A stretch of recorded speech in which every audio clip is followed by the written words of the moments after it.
E aí pessoal, tudo bem? Pessoal, se vocês estiverem assistindo essa aula é porque por alguma razão, certo? Eu não estou presente, eu faltei, tá bom? Então nos foi pedido aí da escola que nós fizéssemos uma aula, servisse para qualquer turma, para qualquer grupo de alunos, e aí a gente vai fazer isso, tá bom? E aí eu pensei num tema que fosse importante para todo mundo, que inevitavelmente vocês fossem estudar ao longo da vida estudante de vocês, tá bom? E a gente vai discutir um pouco sobre algumas temáticas aqui. Tentarei não me alongar muito, né? São assuntos dos quais a gente poderia discutir durante muito tempo e nós faremos isso, se Deus permitir, aí ao longo dos nossos estudos na escola, e a gente vai discutir ainda isso muito. Mas aí eu vou trabalhar um pouco, né, desses conceitos aqui que eu vou já apresentar para vocês, tá bom? Espero que possa contribuir de alguma forma, não só para uma prova, para uma aprovação, numa avaliação como o Enem, mas que possa servir para a construção, né, de pessoas sensatas aí na sociedade.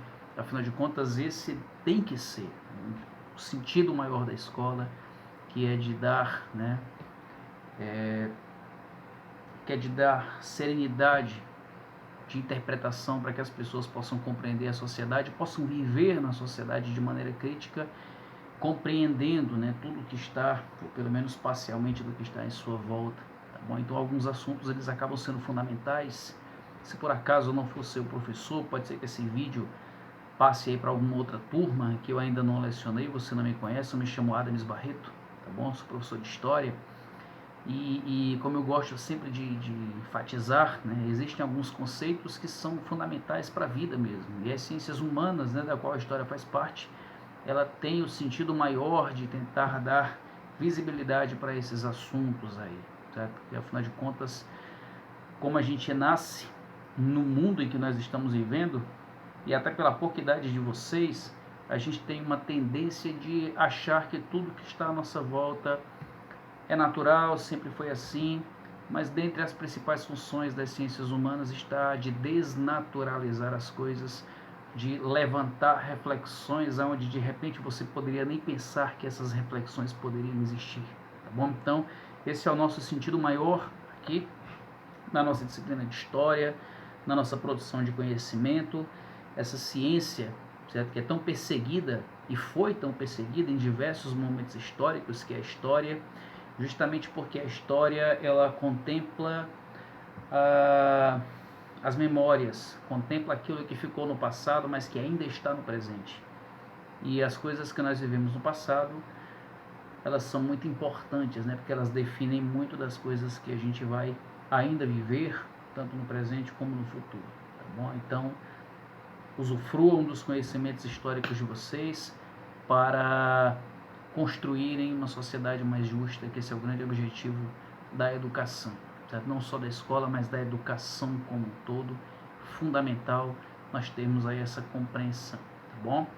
E aí, dentre os assuntos que eu separei aqui, que eu gosto muito de discutir, e que é o que a gente chama de tema transversal, né? Ele pode ser discutido em diversas áreas, pode ser discutido em diversos contextos, sobre diversas visões, a gente pode, sabe, discutir esses assuntos, e que de repente você pode pensar assim, cara, mas que saco falar sobre isso, mas não é não. Política, cidadania, ideologia. Essas três coisas são fundamentais para quê? Para justamente você conseguir entender o meio que te envolve, as coisas que acontecem com você. A política define a tua segurança, a política define a tua alimentação, a política define a tua qualidade de vida, a política define a tua estrutura familiar, a política define a tua liberdade religiosa, a política define a tua liberdade de gênero, a política define a tua liberdade de vida, a tua liberdade de indivíduo, a tua liberdade de cidadão, certo? Então, claro que quando você é um garotão ou uma moça de ensino fundamental, de ensino médio, muito complicado a gente ter esse discernimento, né? Tem tantas coisas muito mais interessantes na vida pra gente ver, pra gente estudar. Mas é legal conhecer, tá bom? Conhecimento é poder. Conhecimento é poder. Então, quanto mais a gente conhece, mais a gente está preparado para lidar com as mais variadas situações, e é muito difícil discutir com quem tem conhecimento. Pessoas que têm conhecimento não são manipuláveis.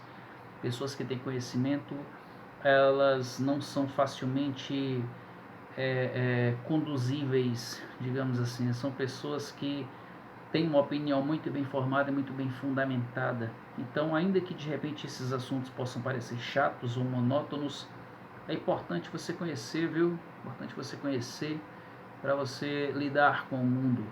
A escola prepara o indivíduo para aquilo que está para fora de seus muros, aquilo que está para fora do muro da instituição, aquilo que está para fora do muro da sua casa. A escola prepara para a vida? Não, a escola prepara para a selva. É isso que tu vai encontrar, meu irmão, quando tu sair da escola. Então, quanto mais preparado, certo? Quanto mais armamentos intelectuais, digamos assim, que esses são os armamentos que realmente importam, são os armamentos intelectuais. Armamentos físicos são lixo, armamentos intelectuais são o poder de fato, tá bom? São essa estrutura de conhecimento que vai te permitir lidar melhor com o mundo e ter discernimento para ser mais justo, serem pessoas melhores, tá bom? O que é política? O que é política? Todo mundo já ouviu essa palavra, todo mundo conhece essa palavra, todo mundo acha que sabe essa palavra, mas se eu te perguntar o que é, tu não vai saber me responder. É como certa vez quando perguntaram para Santo Agostinho o que era o tempo, e ele, assombrado com a pergunta, disse: cara, até tu me perguntar eu sabia, mas agora que tu perguntou ficou complicado de responder, porque as perguntas mais simples elas tendem a ser as mais complicadas de serem respondidas. O que é política, afinal de contas? Talvez você se lembre do que você assiste num jornal qualquer, talvez você se lembre do que você viu na internet, talvez você ache que política é uma bodega sem futuro que não vale a pena discutir, é um covil de raposas, certo? De raças imundas, preocupadas em constituir o seu bel prazer.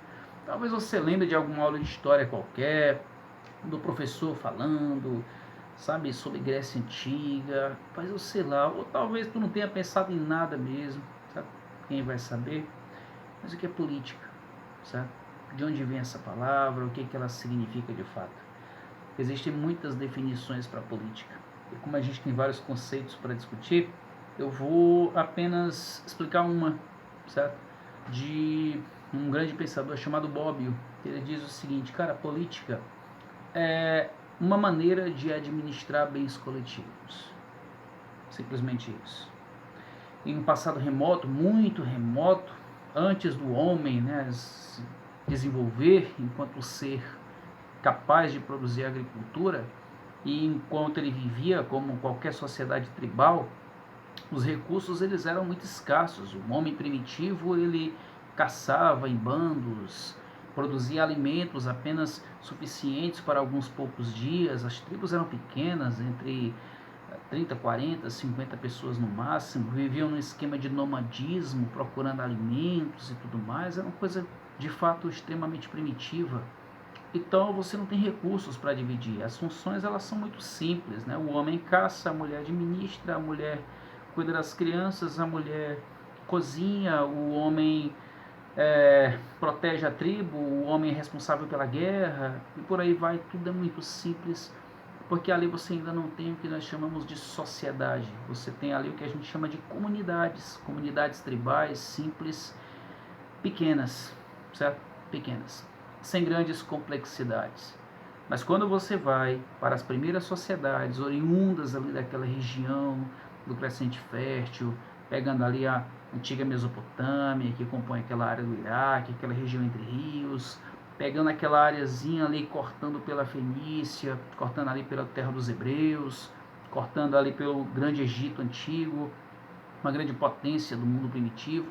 Todas essas áreas compõem o surgimento das primeiras grandes civilizações, as primeiras cidades, Satal e Urique, Jericó, as cidades da Mesopotâmia, Suméria, grandes inovações, surgimento da escrita, grandes zigurates construídos, o nascimento da matemática, mas o mais importante, o homem aprendeu a dominar a agricultura. E é por essa razão que eles foram morar próximos em rios, para facilitar o processo de irrigação justamente dessa agricultura.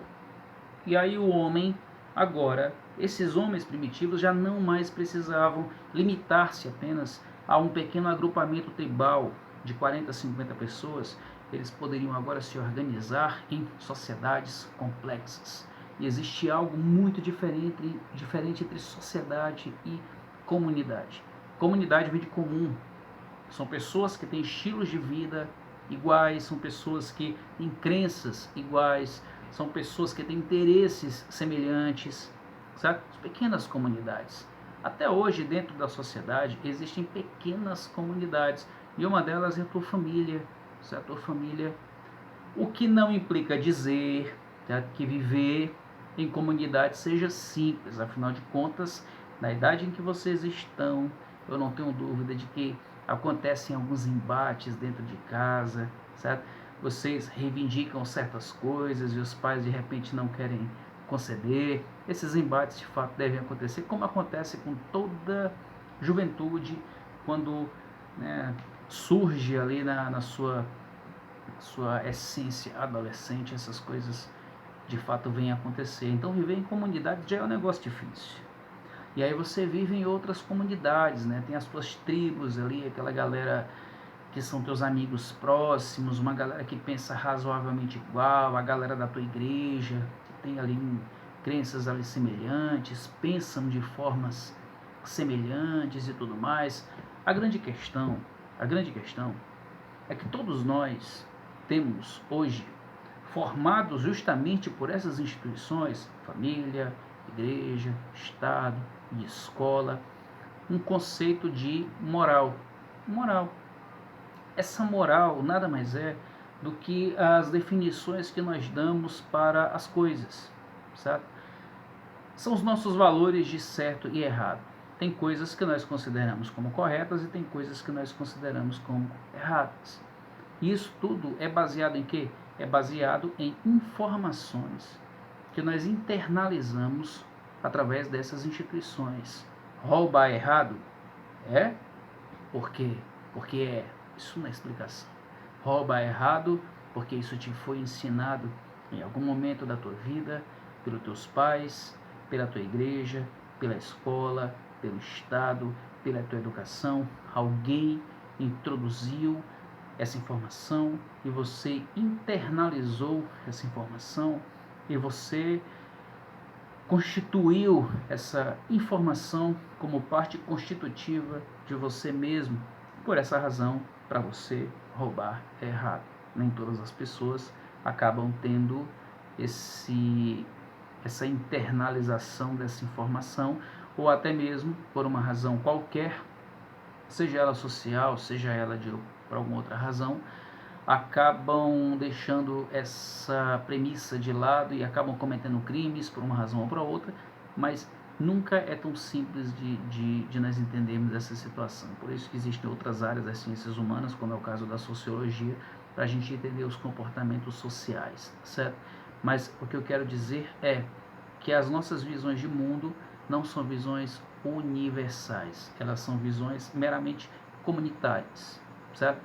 Que nós temos, no caso aqui do Brasil, como nós temos uma imensa maioria da população cristã, pelo trabalho dos jesuítas ao longo do século XVI, naquele processo de catequese, do século XVI ao XIX, inclusive até hoje muitas escolas ainda têm um cunho católico, aquele processo de catolicização ou de catequese foi muito efetivo no que diz respeito a tornar a população brasileira cristã, né, católica em sua maioria. Então a nossa moral, certo? Advinda da nossa legislação que vem do direito romano, somando o direito romano com a nossa visão cristã de mundo, nós temos a nossa moral, certo? Por isso que roubar é errado, na nossa visão, beleza? Tudo isso é construído pelo quê? Tudo isso é construído pela política. As pequenas comunidades, elas tendem a se entender, porque elas tendem a pensar igual. Mas quando aquela pequena tribo de 40, 50 pessoas, de repente domina a agricultura e elas começam a se expandir naquela área do que a gente chama de Oriente Próximo, da Mesopotâmia, de Israel, da Fenícia, do Líbano, do Egito, Quando aquelas pequenas comunidades começam a se expandir, surgindo como cidades, como foi a grande Suméria, como foi a grande Babilônia, enfim, em várias cidades daquela região, como foi o grande Cairo, por exemplo, você começa a ter sociedades.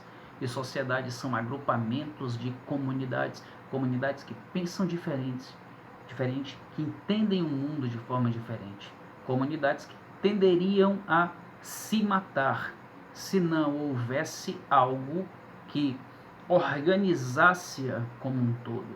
Agora, como é que você organiza pensamentos diferentes? E aí volta para o Bobbio de novo, certo?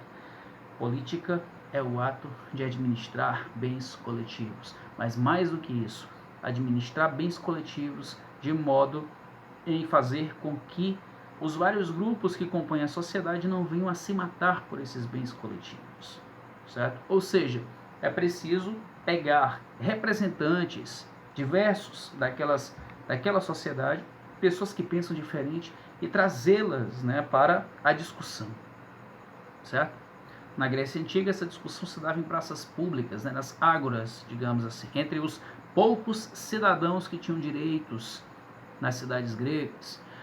Em outros lugares, o poder se instituiu pela força, certo? E essa força se dava no âmbito físico, através da composição de exércitos, digamos assim, mas se dava também no campo espiritual, como por exemplo em sociedades teocráticas, né? No momento em que você enxerga o teu patesi mesopotâmico, o teu patriarca hebraico, ou o teu faraó egípcio, no momento em que você olha para aquelas pessoas e pensam, cara, eu estou de frente para uma divindade, é o próprio Deus que está aqui presente, como se pensava no Egito Antigo, é um representante de Deus que está aqui na minha frente, como se pensava nas cidades mesopotâmicas, é um escolhido de Deus, como se pensava entre os hebreus.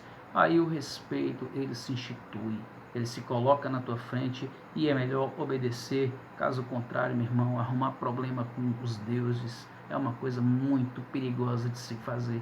Então as pessoas obedeciam por um caráter espiritual, místico e religioso. Mas na Grécia Antiga, quem lembra de aulas minhas sobre a Grécia Antiga vai se lembrar disso, a visão que os gregos tinham de deuses eram muito diferentes de outros lugares. Na Grécia Antiga, os deuses eram extremamente poderosos, no entanto, carregavam em si, intrinsecamente em si, todos os defeitos tipicamente humanos. Eram poderosos e imortais, no entanto, potencializavam as suas imperfeições frente às imperfeições humanas. Eram ciumentos, eram vaidosos, pulavam a cerca, namoravam pra caramba, sabe?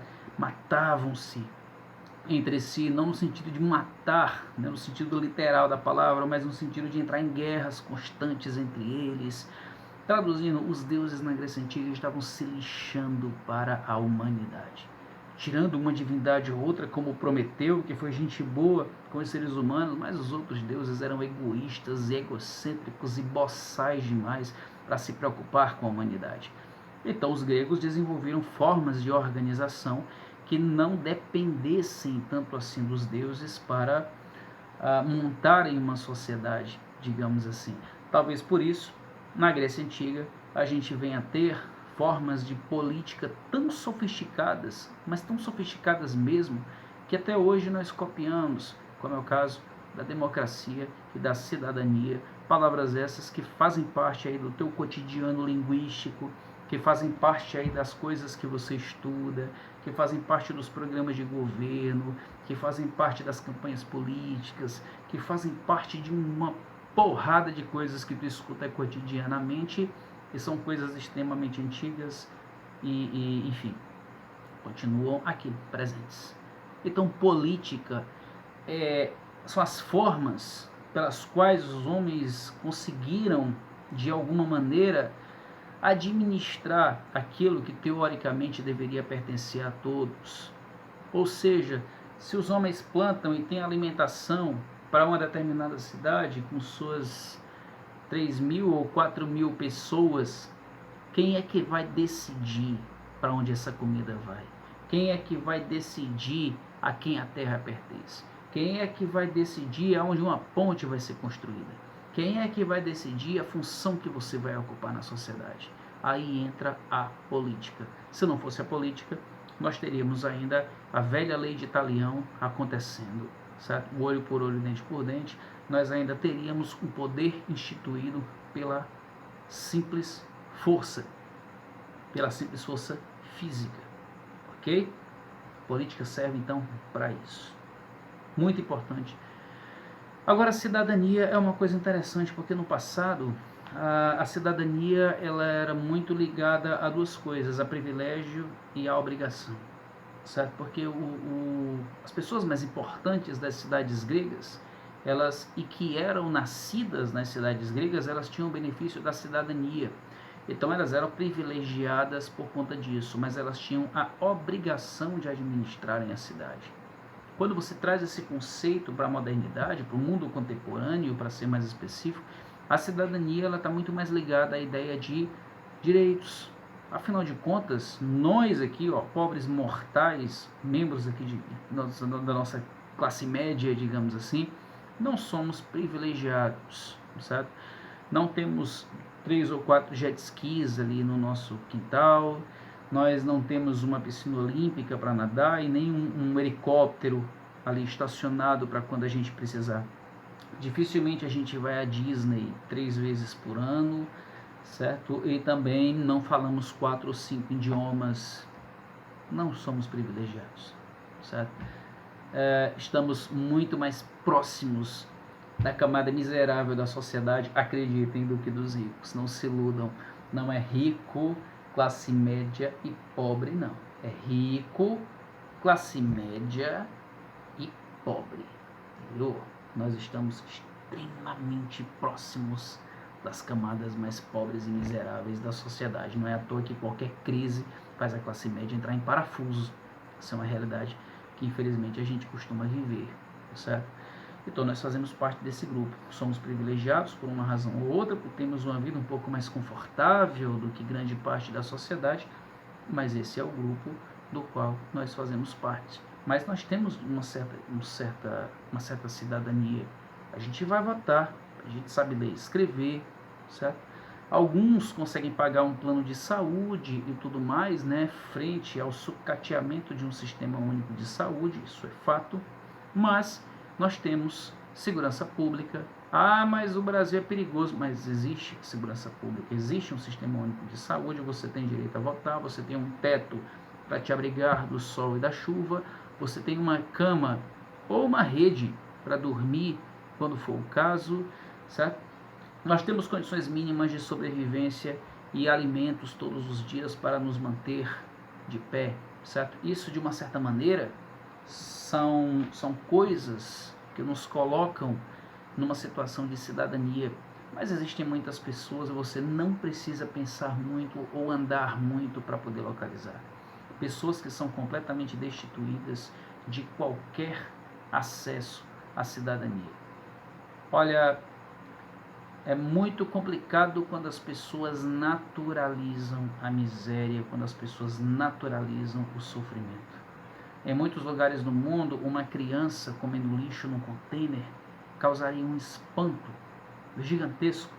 Mas no Brasil, uma sociedade de terceiro mundo, essas coisas elas são tão cotidianamente vislumbráveis que elas acabam entrando no campo da naturalização.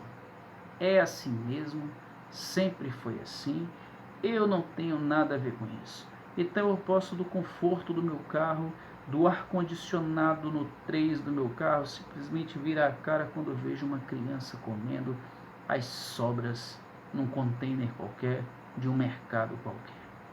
Certo? Isso mostra o quê?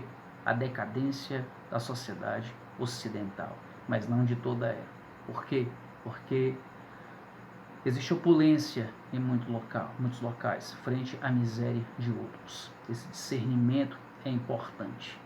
Agora, uma coisa que você tem que aprender a fazer, enquanto estudante de ciências humanas, é aprender a se perguntar: por quê? Mas por quê? É assim mesmo? Não. Por quê? Por quê? Por que que na Suécia eu posso andar 2h30 da manhã, da madrugada, em qualquer rua, atender meu telefone de boa, certo?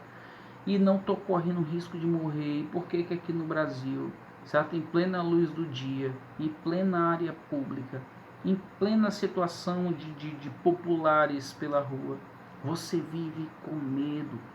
Você vive com medo. Por que que essas coisas acontecem? Certo? Por que que aqui no Brasil nós somos pobres ao ponto de que quando a gente vai comprar uma televisão tem que parcelar em 24 vezes? Por quê? Certo? Por que que dois caras numa moto no Brasil significam quase a despedida assim, da nossa vida terrena? Por que que essas coisas acontecem no Brasil? Por que que em outros lugares não são assim? Por que que em cidades da Espanha eu não preciso trancar a minha porta? Certo? E aqui no Brasil, você tranca a porta, bota panela pendurada, liga a cerca elétrica, solta o cachorro, olha na câmera para ver se dá para sair na rua. Por que que a gente vive uma situação tão caótica assim? Você só vai entender isso quando você se interessar por conhecer história, quando você se interessar por conhecer política. Porque nós nada mais somos do que a consequência daquilo que nós construímos ao longo da nossa história. E nós pagamos muito caro por aquilo que nossos antepassados fizeram. Eles são culpados por isso? De certa maneira sim, mas isso não vem ao caso. Muitos erros cometidos no passado não foram cometidos simplesmente de maneira consciente. Foram erros tomados pela situação de momento, certo? Agora, o que a gente tem que fazer hoje, e um passo fundamental para qualquer mudança que pode vir a acontecer na sociedade, é nós entendermos o passado, para não reproduzirmos aqueles equívocos, reproduzirmos aqueles equívocos que se deram naquele momento, e para que a gente possa construir uma coisa melhor. Daí a importância de você, meu irmão, minha irmã, conhecer política propriamente dita, beleza? Agora, dentre as coisas que tornam difíceis o entendimento da política, está uma palavra muito conhecida que você já deve ter ouvido em diversos contextos e muitas vezes sendo utilizada de má fé por certos indivíduos, que é uma palavra chamada ideologia. Ideologia, certo? Qual a definição que a gente pode ter de ideologia? Existem muitas. Existem definições de Marx, existem definições de Marilena Chauí. Inclusive eu vou usar a definição dessa última, que eu acho uma das melhores, que ela diz o seguinte: olha, ideologia é uma nuvem, é uma penumbra. Você sabe o que é penumbra? Penumbra é como se fosse algo que deixa, que cria um embaçamento, digamos assim. Você não está me vendo direito agora, existe uma penumbra, uma espécie de nuvem, uma áurea, alguma coisa me cobrindo que me impede de enxergar a realidade. Ideologia é isso, certo? Aí quando a gente fala ideologia, de repente alguém pode pensar ideologia é comunismo. Cuidado, certo? Cuidado.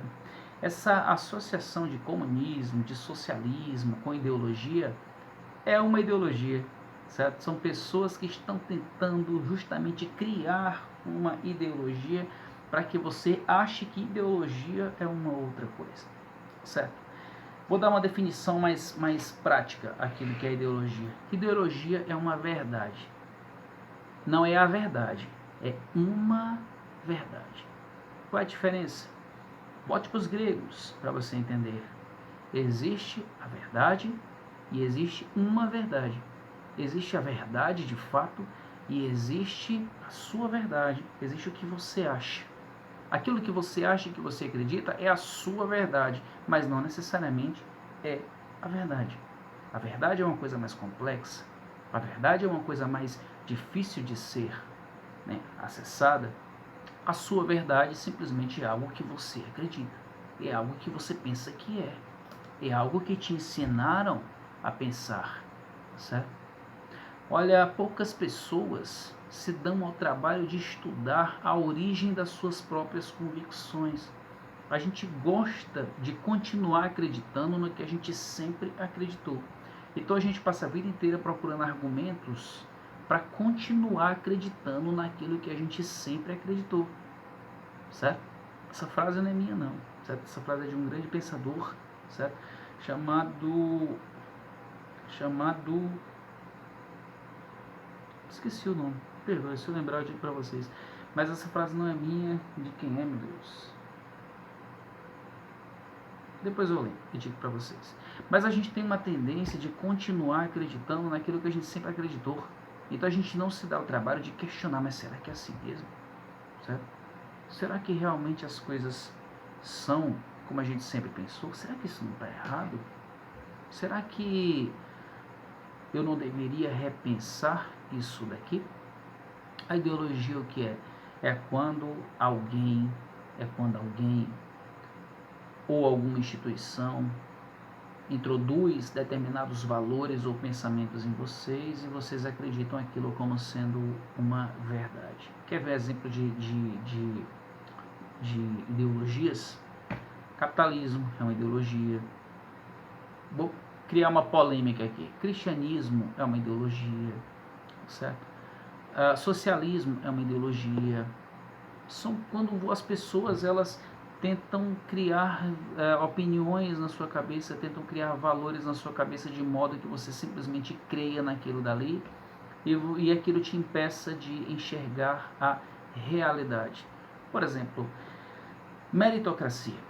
Vamos tentar entender.